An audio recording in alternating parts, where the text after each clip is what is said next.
This is a picture of a sodium atom being represented in the form of a Bohr model. You can find out a lot of things just by looking at this picture. For example, you can find the period number, group number, and atomic mass. First we will find what period the element is in. It is actually very simple to find this out using the model. All you have to do is look at how many rings are around the nucleus. Since there are 3 rings, this atom is in the 3rd period. This is the same for all atoms.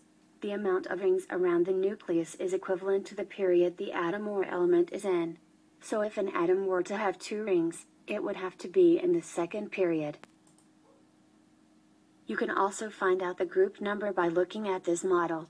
What you have to do is look at the outermost energy level and count how many electrons there are in only that one level. In this model of a sodium atom, there is only 1 electron in the outer level, otherwise known as valence electrons. If an atom has only 1 valence electron, it has to be in group 1. This means that the sodium atom is indeed in group 1. There are rules for figuring out which group the atom goes into. If there is 1 valence electron, the atom is in group 1. If there are 2 valence electrons, the atom is in group 2. However, group 3 through 12 aren't as easy. These groups don't have a rule to help us figure out which group the atom goes into.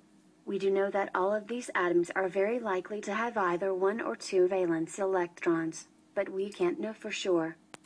Once we get to groups 13 to 18, it gets easier. The amount of valence electrons is 10 less than the group number.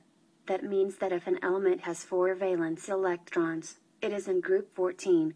4 plus 10 equals 14, the group number. Now that we know how to find the group number and period, let's find the atomic number. This is a very simple task. The amount of protons is equal to the atomic number. For example, in this sodium model, there are 11 protons listed. That means that the atomic number is 11. Yes, it really is as simple as that.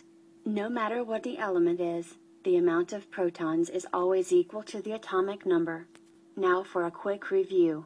The amount of rings around the nucleus is equal to the period the element is in, and the amount of valence electrons is equal in groups 1 and 2, unknown in 3 through 12, and 10 less in groups 13 through 18. Don't forget, the amount of protons equals the atomic number. Next we will learn about how to correctly find the area of different shapes. Thanks for watching.